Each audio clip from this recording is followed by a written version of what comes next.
masing-masing kita harus menjalani seperti yang dulunya dijalani oleh Israel. Yaitu adalah dikeluarkan dari Mesir untuk dibawa masuk ke negeri perjanjian. Dan kalau kita mengerti dan tahu kisah ini, maka semenjak Israel keluar dari Mesir, maka mereka dibawa Tuhan untuk menjalani perang demi perang. Bahkan Fir'aun pun dikeraskan Tuhan dan mengejar orang Israel dan berusaha untuk membinasakan mereka. Tapi tangan Tuhan menolong Israel sehingga Fir'aun, tentara-tentaranya tenggelam di Laut Merah. Tapi sesudah mereka menyeberang Laut Merah, kita masuk ke Keluaran pasal 17, mereka langsung berhadapan dengan bangsa besar, yaitu adalah Amalek. Dan di situ terlihat bahwa Israel mengalami pasang surut kemenangan. Kadang menang, kadang kalah. Israel menang kalau tangannya Musa terus terangkat. Tapi ketika tangan Musa menjadi penat, capek, mulai turun, maka Israel pun mulai mengalami kekalahan. Tetapi sesudah Hur dan Harun menopang kedua tangan Musa, maka Israel menang dan terus menang. Maka disitulah kemudian kita melihat di kitab Keluaran pasal 17 itu, Jehovah Nisi. Tuhan adalah panji kita. Ya kan?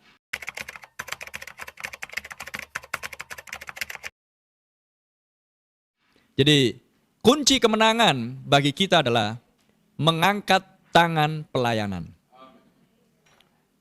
Lifted up the hand of ministry.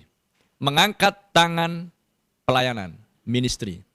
Jadi di bawah penggembalaan ini, Tuhan tempatkan pastor dan karunia-karunia yang lain yang membantu pelayanan pastor. Maka setiap jemaat harus mengangkat tangan pelayanan. Seperti Triwira Daud, nempel dan erat kepada Daud, seorang yang diurapi dan yang sedang menuju ke tahta. Maka hal yang sama, Tuhan sedang membawa kita menuju ke tahta kita, duduk bersama dengan Kristus nantinya di kerajaan 1000 tahun, maka Tuhan berikan di gereja lokal seorang gembala, seorang pastor. Maka setiap jemaat harus mengangkat tangan pelayanan itu. Maka jemaat akan beroleh kemenangan demi kemenangan. Haleluya. Jadi ketika sesudah brother dibaptis, maka setan tidak akan berhenti, Pak. Setan akan terus menyerang pikiran kita. Dan dia akan berusaha untuk terus menyerang. Tetapi Tuhan sudah janjikan sebuah kemenangan di kesudahan jalan itu. Itulah sebabnya kita harus tahu jalan cara yang Tuhan berikan di dalam nas-nas kitab suci yang sudah diterangi oleh pesan diterang di waktu senja ini, supaya kita tahu jalan untuk meraih kemenangan. Karena semuanya sudah diberikan contoh demi contoh di dalam kitab suci. Haleluya. Jadi itulah hal yang wajar, Brother. Dulu sebelum mengenal pesan ya kayaknya sudah rohani-rohani sekali kan gitu. Tapi semenjak sesudah menerima pesan, kok banyak sekali tantangan yang terjadi. Nah, itu adalah lumrah. Karena targetnya 200 juta roh jahat, target setan adalah untuk menggenosida mempelai wanita. Membinasakan mempelai wanita. Makanya dia berusaha untuk mengacaukan pikiran.